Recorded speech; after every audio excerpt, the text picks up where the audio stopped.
Le sénateur Yuri Latortue, homme des grands dossiers tels que Petrocaribe et Dermalog, est également celui qui a contribué à la mise en place des cadres juridiques ayant permis la création du Conseil supérieur du pouvoir judiciaire, CSPJ, ouvrant ainsi l'accès au crédit étudiant à de nombreux jeunes issus de milieux modestes. Entrepreneur avisé, il a contracté des emprunts afin d'élargir ses activités économiques, créant des emplois pour plusieurs compatriotes, valorisant l'agro-industrie et honorant intégralement ses engagements financiers.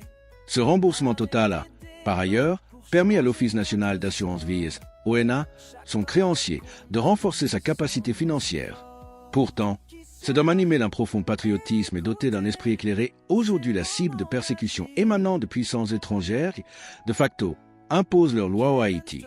À travers des sanctions successives imposées à des moments stratégiques, ces acteurs cherchent manifestement à l'affaiblir tant sur le plan politique que moral.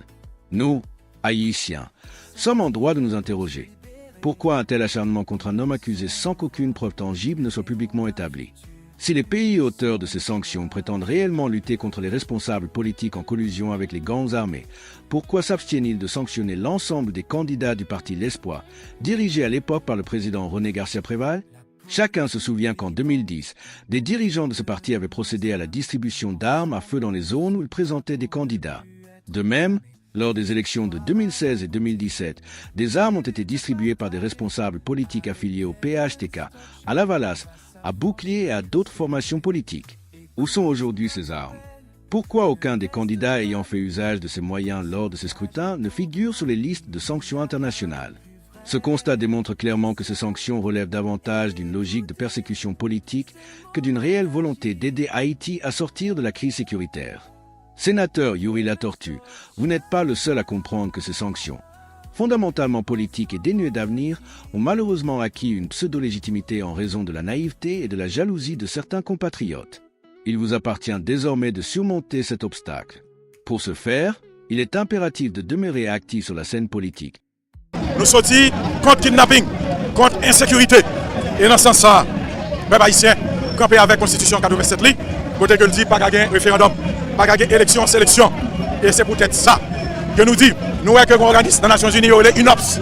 UNOPS là, c'est l'organe des Nations Unies qui prend 7 millions de dollars pour l'État haïtien pour que l'arrivée et qu'on l'utilise comme ça pour que l'aller dans le référendum.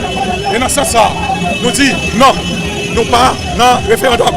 Nous disons peuple a sorti pour manifester contre tout bureau UNOPS qui est dans le département. Dans tout chef-lieu. Dénoncer sans relâche les dérives institutionnelles, la mauvaise gouvernance et la corruption systémique qui compromettent l'avenir de la nation. Prenez des positions publiques claires en faveur des masses populaires, car le silence et l'inaction ne sauraient vous être profitables.